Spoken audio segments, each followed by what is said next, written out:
folks, I have special cards for you.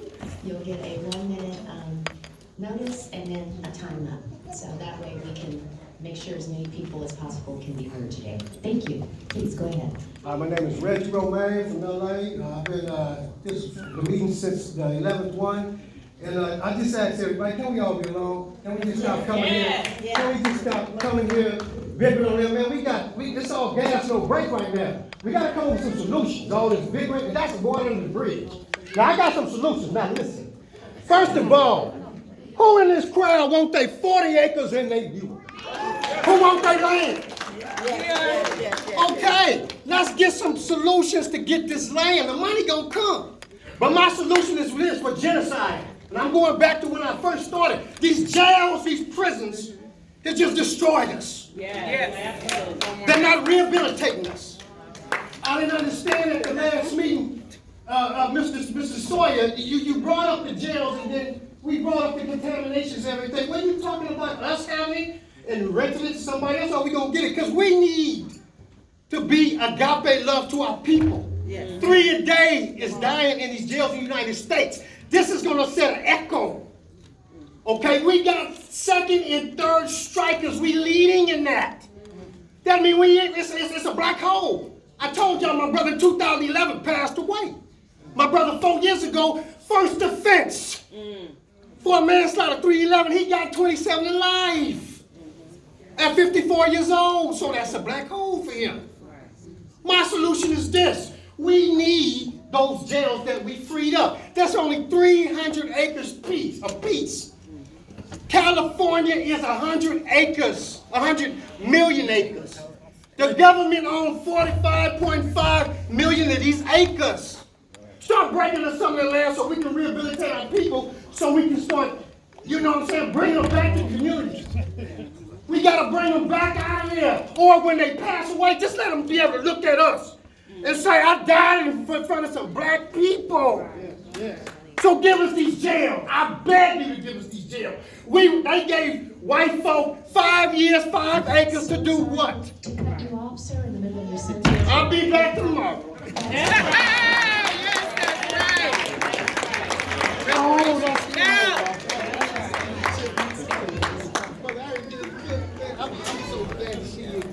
Board members, I'm asking you to do something now, today. Either write letters, call, or do whatever you gotta do to stop the RFP for the Fillmore Harris Center in San Francisco. We need to stop that. That building was built for the black community. And now it's got an RFP on it. My name is Ken Johnson. I'm a native San Franciscan. I'm representing myself and Black Wall Street and other organizations. I'm speaking specifically about the Fillmore Harris Center in San Francisco. Now the building was built to revive the black community, what the city did to the black community. You all know about San Francisco and what it was a thriving, it was once called the Harlem of the West. Now it's not. Now the only building that we can do something with to help train youngsters and community members it's got an RFP on it. It's ridiculous. And you need to write letters or call the city or do whatever you gotta do to stop the RFP. See. And excuse me, I'm sort of getting motivated. All I'm doing, folks, is asking you to stop the RFP and use some of the reparations money to acquire the building, to do whatever it's got. It's very little that needs to be done to the building. Then we can use the building to help stop crime in the area, train our young people, train them to have marketable skills, so we can reduce the crime and make our community safer. You're sitting up there and you have power in your hands, so do something with it. Call or stop it now because the RFP is out. You can call and write letters. So thank you really much for your comments. Thanks for coming out today. Thank you. Next speaker, please. Good morning, Task Force. So I'm Daniel Landry from San Francisco, also like Ken, and I sit on the Reparations Advisory Board in San Francisco with our great historian, Dr. Brown. I want to thank you, and at the same time, you know, hearing the passion coming from our people and hearing even those who said some things that I didn't like, by the way, on the calls, it really bothers me for us to not realize, like what the brother was saying, that here in America, it's about the land. Whether you're talking about 40 acres or 1 acre, ultimately, real estate is rooted in land. So as a member of that advisory committee in San Francisco, people keep asking us, why 5 million? Well, why not 500 million? Because you can never repay for the damage that's been done to black people in America. So let's be very clear. And as OG told me in the streets, you're not a man until you got land. Let's deep dive into the land issue. Because when I look at Article 34 and I look at the covenant restrictions here in the state of California, this was the common way here in California and America. They didn't have to say black exclusion like they said the Chinese exclusion, because it was the way of life. That's right. Racism, ignorance, stupidity is a way of life here in America. So I want to be very clear. Land, land, land. And Abaragate, hotel. Healthy land. Healthy land, not toxic land. Like Bayview Hunters Point. Non-toxic land. So I know I only got 2 minutes, but I want to thank y'all for being a punching bag. Because we're going to be a punching bag as a committee in San Francisco. When the people come up and say things you don't like, take it. Because look what our people have went through here in America. Take it. It's all good. I'll be a punching bag for you. Come to San Francisco, let me have it. Thank you.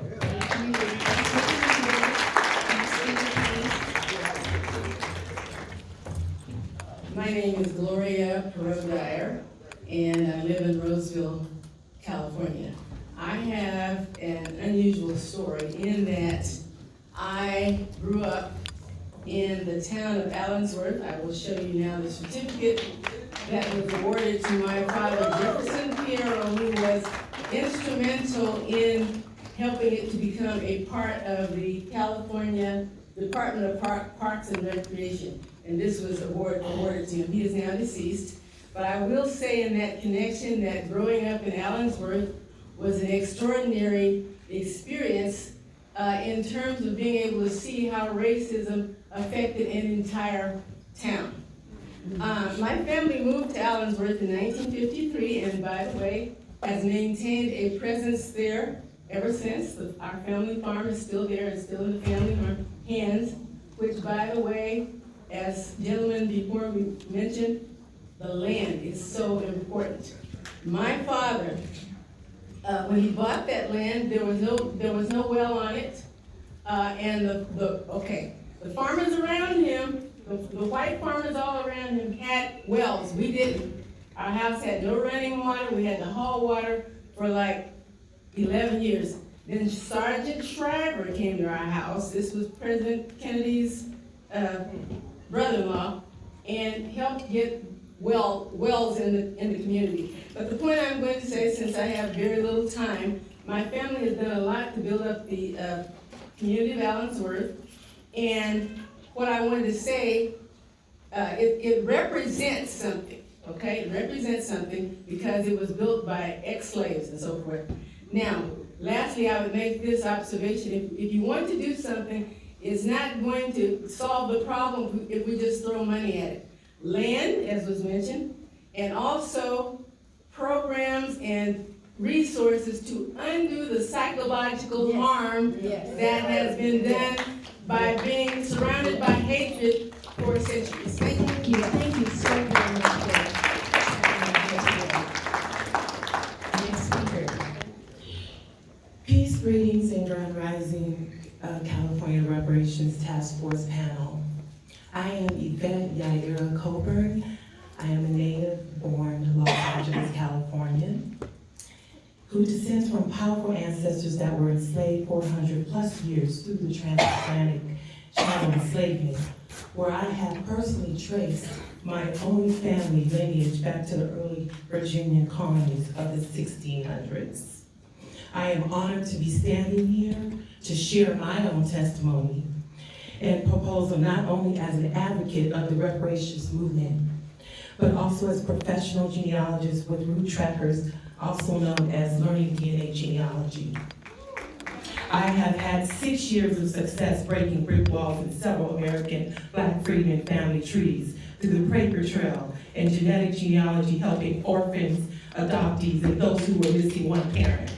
I have not yet heard a discussion of using a genetic process to have as an additional qualifier where one's ancestors that are from this northern territory genetically during chattel enslavement, in addition to providing a family tree with the Freedom Bureau. The paper trail is not always proven to be correct, as there are known non-paternity events to discover through DNA for all. Please let me know who on this task force I can reach out to present this in more further detail. And furthermore, we must have our own agency. Otherwise, there's no true healing and freedom from the 5+ harms that is still relevant and present today. Please be mindful, empathetic, compassionate, and productive in your decisions in delivering any sense of long overdue repair. Power to the Freedman family.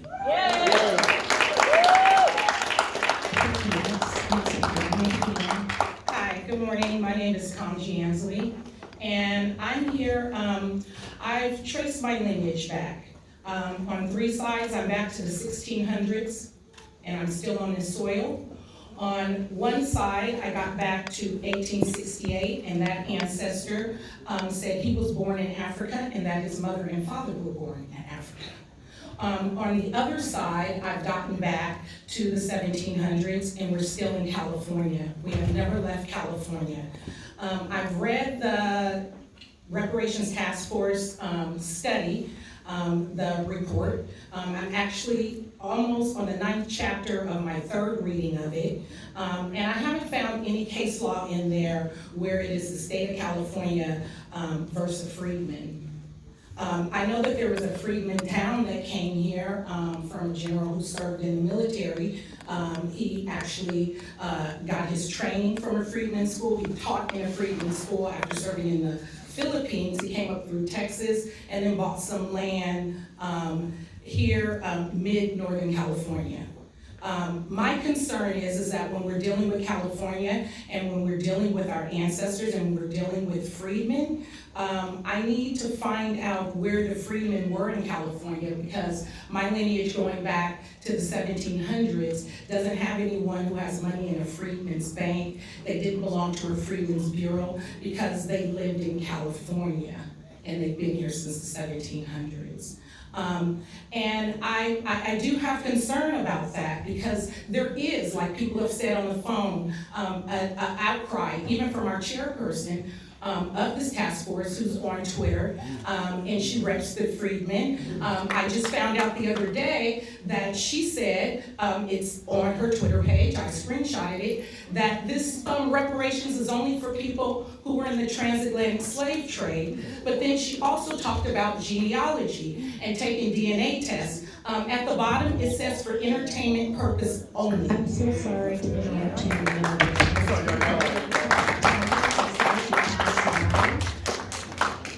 Madam Chair, members of the board, those of you here and listening to the sound of my voice, I'm Marge Griffin. I'm better known as Big Money Griff, strong community activist, leader, and problem solver.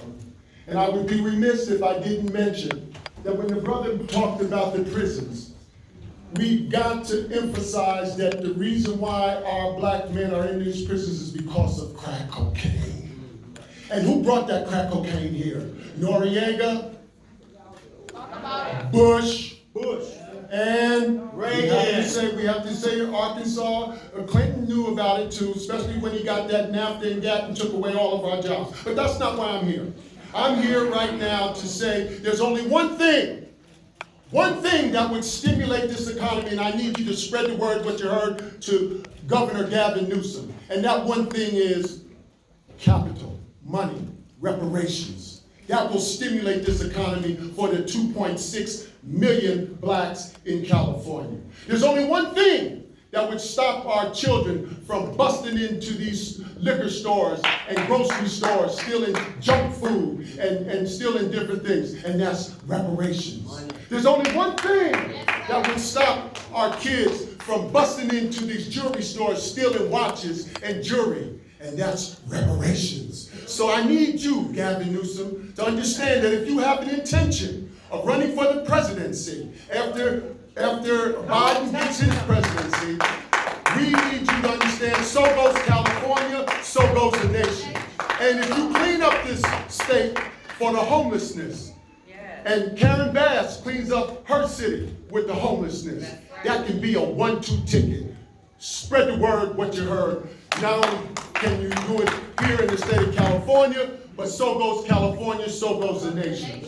Now, I would be remiss if I didn't mention to you that I have 5. Time is up. Oh. But you can come back tomorrow.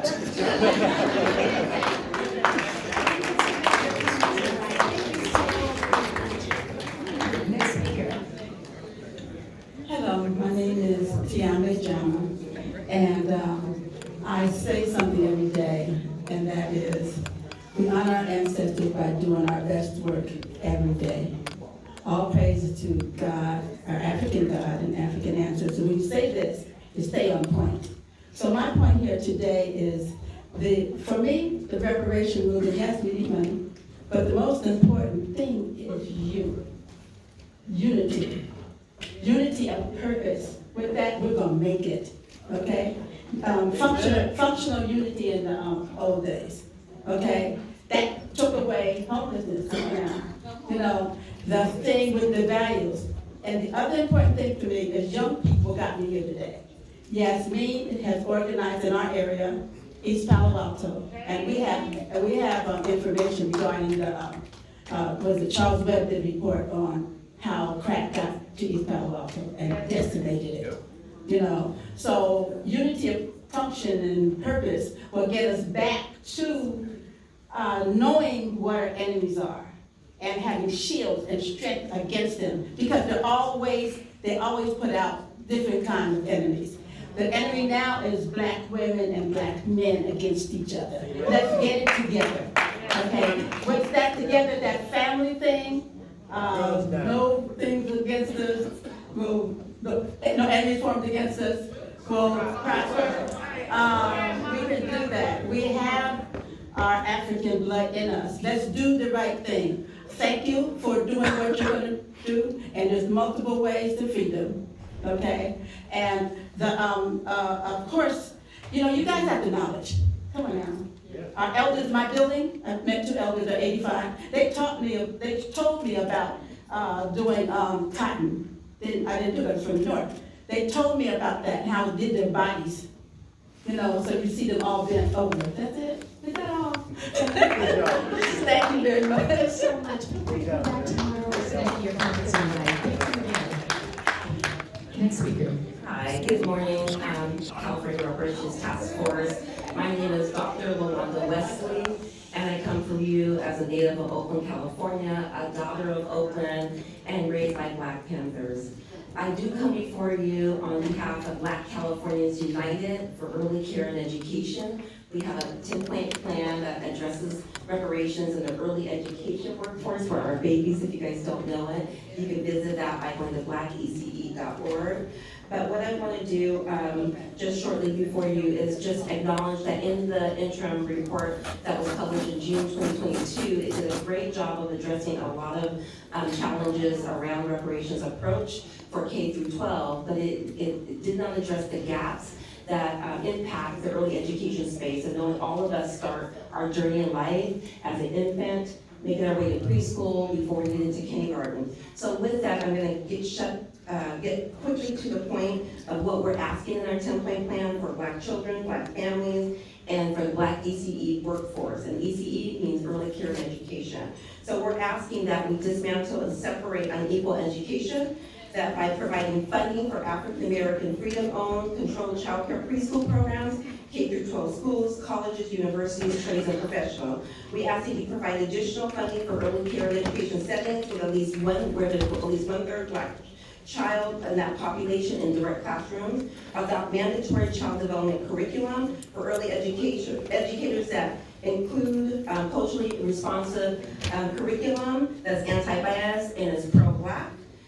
We ask that you provide Black families and stop pathologizing us by providing universal basic income for Black families, especially those who are mothers.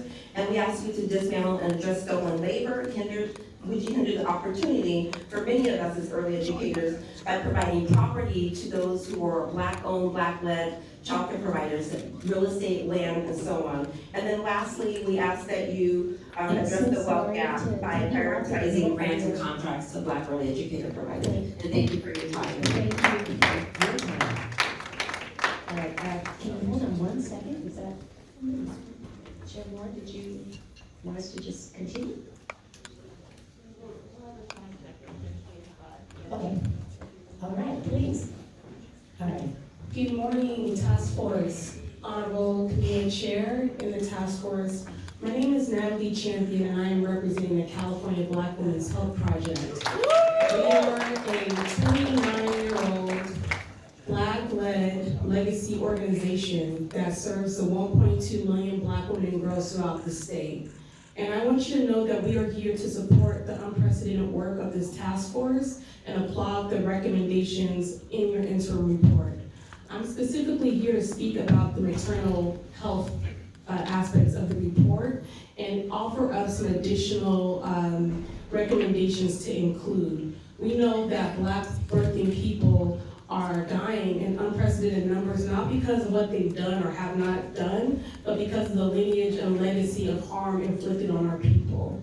And so with that, I would like to share some recommendations to include fully fund care from a doula and midwife for conception planning, pregnancy, delivery, and postpartum care for African Americans who are descendants of persons enslaved in the United States, including free lactation education and support for every stage of pregnancy, including education to postpartum care. Fully fund pipeline programs to recruit and train African Americans interested in becoming a doula, midwife, lactational professional, or other birth worker, including fully funding their educational tuition, materials and supplies, certification, credentialing, insurance, business license fees, and CPR and NPR training requirements. That's right. Black doulas and midwives should be respected and accepted as providers and part of the care team in all settings, including home births, birthing centers, hospitals, and clinics. That's right. Fully fund Black clinics and birthing centers owned and operated by Black healthcare professionals and wellness practitioners, including health and wellness centers without limitations, redlining, and medical bias. That's right. Pay Black birth workers, doulas, a thriving wage, and also include in the Office of Black. Thank you so much. I'm so sorry to. Thank you so much for your time. Thank you. Thank you, Natalie.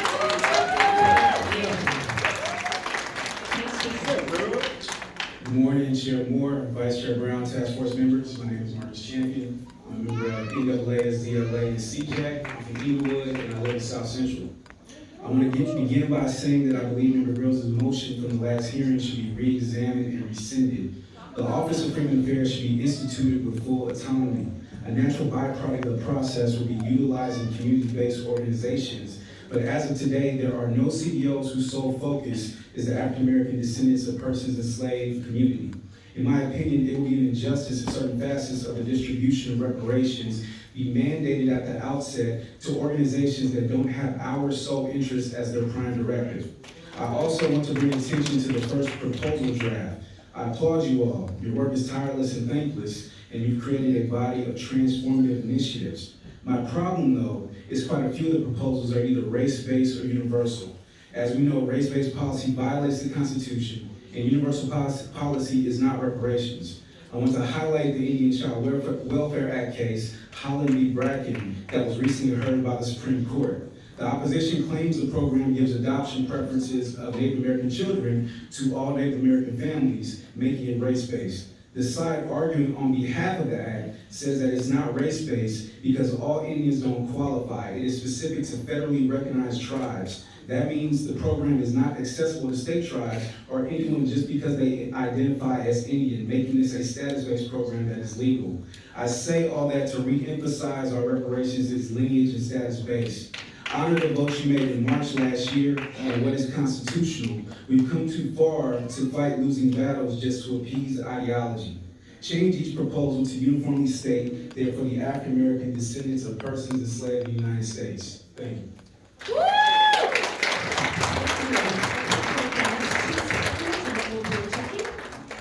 Please go ahead. Good morning. Good morning, how are you? My name is Floyd Kelly, and I am here from New Orleans, Louisiana. As Ms. Simmons said earlier this morning, that she believes that what California does with reparations, so will the nation, so will the federal bill. So clearly, I really believe in what we're doing, or else I would have gone on a plane, flown down here to be here today for this meeting. Next, I'd like to say that just because you look like me does not mean that you are for me. And I would say that anybody that would put up legislation that would take away control of reparations, our money for what we went through for 400 years, is not for me. That's right. When you say that. Finally, I'd like to say that, yes, I'd love to see cash reparations in the hands of every American freedman in California.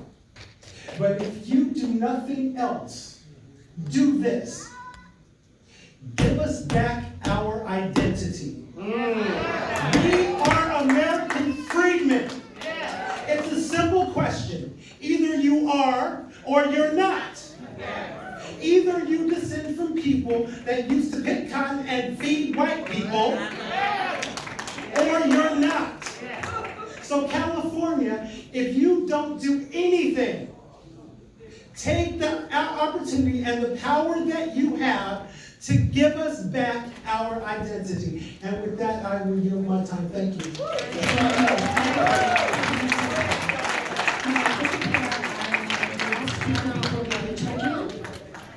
Please, good morning, and go ahead. Thank you. Good morning. I would like to say good morning to Chair Moore, Vice Chair Brown, and the entire task force. My name is Darlene Crumedy. I am with CJEC as well as our Bay Area.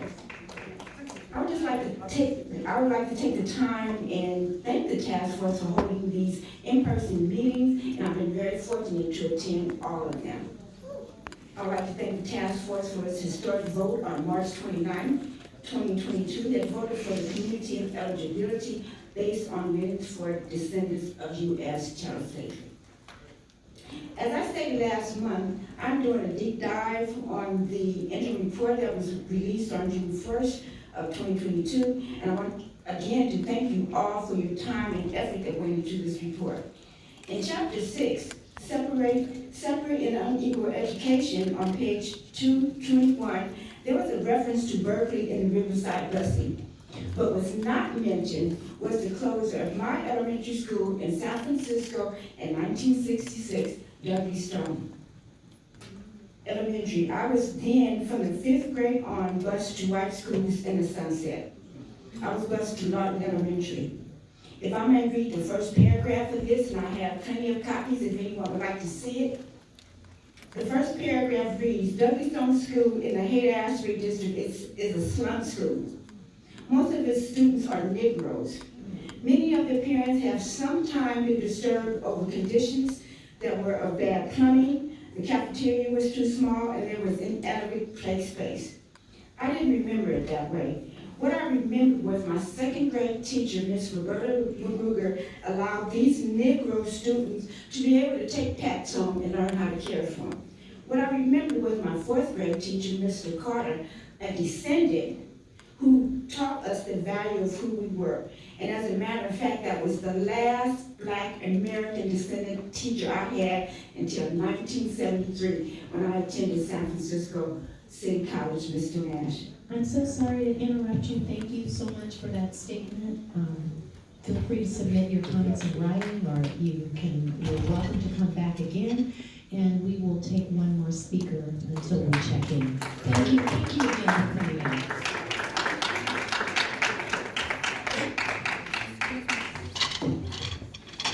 Good morning, Task Force members and the audience.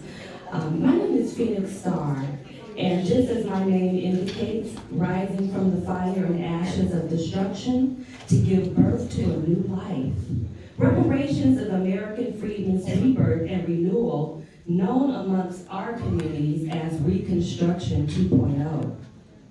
For those that are confused, descendants of American freedmen are those that descend from a great lineage of people formerly enslaved that intellectually built this country with our intellect and free labor. We are owed a debt by this beautiful state of California for the harms it did for freedmen seeking refuge here and its descendants, and we also are owed a debt from the United States of America. Now, regarding our most valuable reimagined legacy institution known as the Freedmen's Bureau, the suggestion was to have it serve as an advisory organization by Ms. Grills. Let me be very clear. Ms. Grills or anyone seeking to parcel out our repair to be distributed to nonprofits and NGOs is looking to grift and steal from us. Just as the communication firms that Ms. Grills was in charge of, that didn't go over well, did it? Where are the results from the communication firms? Why isn't there an American freedman or African American lining up outside of these halls? Didn't go over well. So why would we ever take a suggestion from you or anyone else to suggest that we cannot cover our own repair? So, let me end by saying this. Your time is up. I'm so Dear Task Force members, Freedmen's Bureau Administration body, we will elect and we will support all of the members we want for our reparations. Thank you.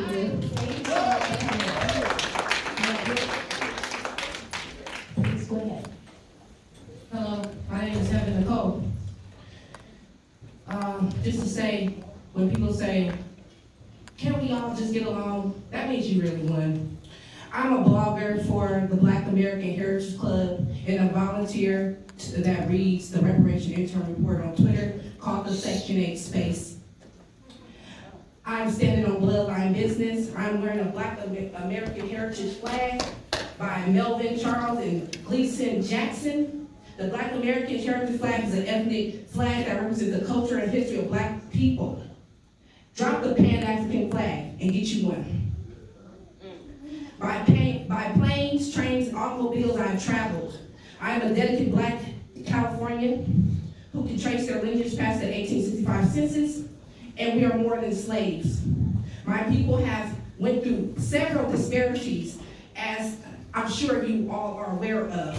Unique disparities, one that cannot be compared to any other race. And we do need time to highlight how uncomparable we are. I'd like to extend a token of gratitude for the extension and being honest that the reparation proposal is not ready for Black Americans. I think also gives it more time for Black Americans to understand what's going on in California about reparations, although we're at the end still. My criticism is that we need more communication to the Black Californians immediately, so that we won't feel like this is a botched job, for reparations. And as a Black American, I would suggest persons that are not of the lineage, even if you're for reparations for Black Americans, should not take public speaking spaces from Black Americans. I noticed that is a representation of Black Americans at this. It's a misrepresentation. Your time is up, and I'm so sorry to have All right. My time is up. All right. Black time is up. All right. Cash payments for Black Americans. All reparations. I need local, state, and federal, and it up, man. Wake it up. Wake it up. Before the next speaker, Chairman, I'd like to do the check-in, please. 10 minutes, and then we have to go to the next agenda. All right, please go ahead. Thank you. Yeah, first, this panel, we've got to end the scams, right? Like this extension is all political theater, misdeliverables, right? A failed report that doesn't accurately describe, which is why many people are coming up here and having to say the words lineage-based reparations, right? We need lineage-based reparations. If your ancestors did not pick cotton for and grow food for white people to eat, then we're not talking about you. So first of all, lineage-based reparations, and we gotta end these funny terms. We can't be bickering over freedmen versus not. Like, we gotta end these funny terms. And lineage-based reparations will do that, to focus on the lineage, right? Secondly, you know, the way that you guys are moving, right? Some of you are not here ever, as pointed out by many calls. The panelists that have burner accounts and oppose Black Americans on the panel, ridiculous. Like, this is all political theater, and it needs to end. I almost cursed. Money spent on marketing campaigns that no. Who's seen an ad here? Who's seen an ad on TV to come in here? No one. Exactly. Who heard an ad on the radio to come here? No one. This is ridiculous. How does $1.5 million get spent on what? And the scams and the bullshit. I'm out. Thank you. We have 2 minutes in fairness to everyone behind you. Please go ahead. Thank you. Peace to the Chart 5. Peace to the Rundown Boys. Peace to my ancestors. To the cosplaying chair. As your consistent, condescending, disrespectful behavior on social media, we as Black Americans are demanding and commanding you to step down and step aside. Especially you come from a bloodline of tethers. I come from a bloodline of feathers. We are not the same. So, in the words of my great big mama, and to my fellow historian that comes out of 757, get your ass up and K-ass. Now, lineage-based reparations, it is what it is. Give me about to tell us what we talk. Lineage-based reparations, that's how it's going. All right? So I'll end right there. Next speaker, you have 2 minutes, please. King Bishop in the house, King Servant in the house.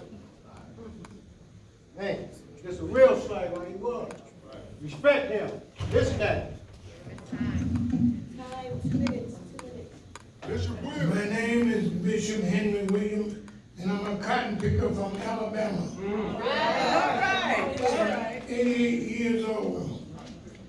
And I spoke in San Diego for everyone that I was a real slave in the state of Florida, in the plantation of Florida, and everything. And where they had killed many blacks that were doing their shotguns, young black kids, and buried them and everything. I had proof of that. And I spoke for y'all in San Diego. I said, one thing that I would like to have something in my spirit ever since I escaped from there. That I promised these people that I would come back one day with some people and everything and did free all of them and dig these bodies up. And this story has been from the press, the news, the FBI over the years several times, and nobody come out to support me. And I have a missing granddaughter here in California for over 2 years. She's been missing right here. And the press don't deal with no parts of that, of my missing granddaughter. And my son is here, father of that daughter. He gonna speak on that for a while, but we need support. And to this afternoon, Thursday afternoon at 3 o'clock, the meeting started about 4:30 at the Port of Oakland.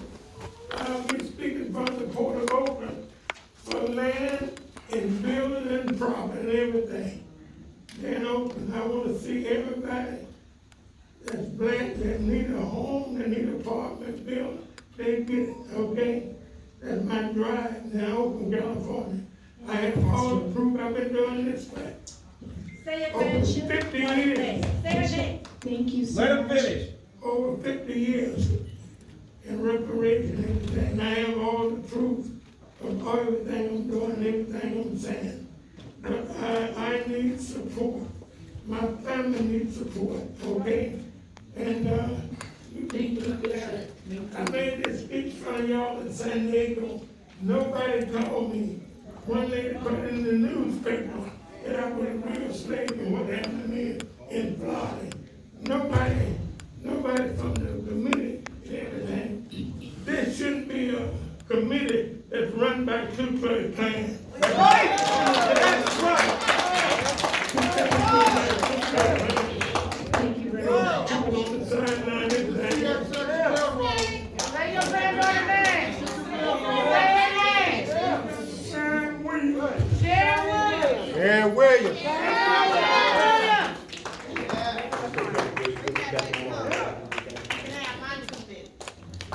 And don't forget his 40 acres in that tractor. Thank you so much. Thank you, and Bishop William, he is our honorary chairman, so we give homage and respect. Moving forward. 9 committee members, Dr. Amos Brown, Cheryl Grills, Lisa Holder, Scott Lewis, and Don Tamaki, all were chosen by Governor Gavin Newsom. Assembly Attorney Redmond chose Joan Sawyer as well as Chairman Moore. And we have Senator Tony Atkins, who chose Stephen Bradford, and Councilwoman Montgomery Stepp.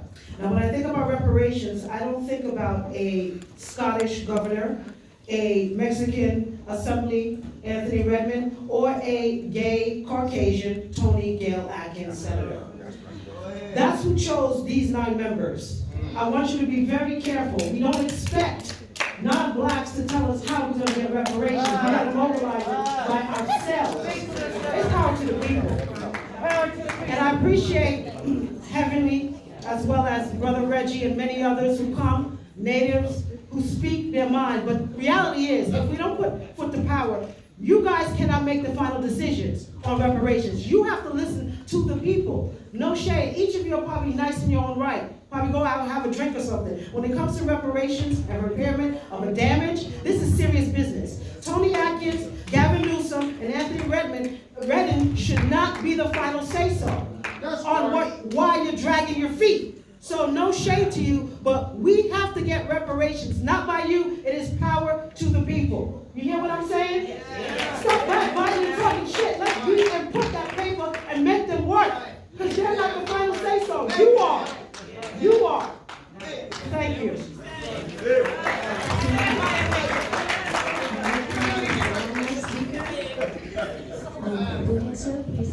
Black people were the first best friends white people ever My name had. is The first best friends for years.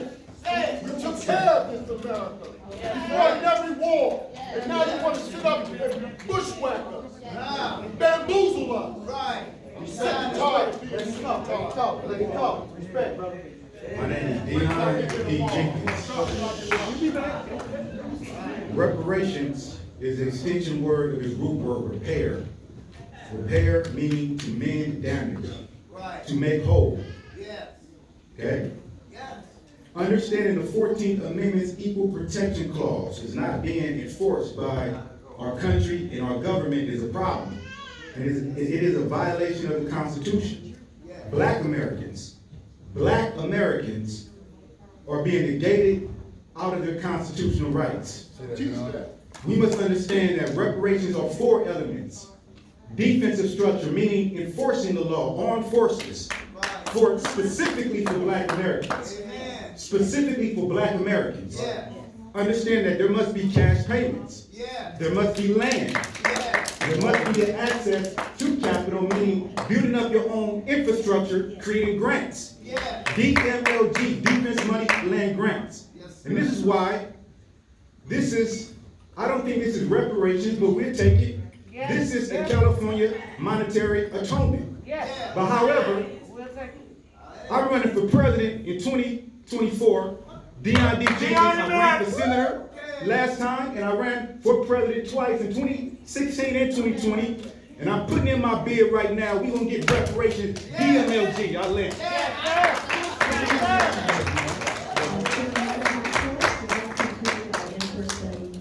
Please. Excuse me. Yeah, so we are concluded for today, but a staff member will take everyone's names down who's in the line, so that folks can return for the next period of public comment. So thank you all for folks who joined the phone lines and in person. A staff member will come over shortly and take your names down. When is the next public comment? Tomorrow morning, write y'all name down. Thank you. Coming this way. At 9 a.m. Put y'all, stay right there, write y'all name down. So y'all, when we go start tomorrow morning, y'all will be first.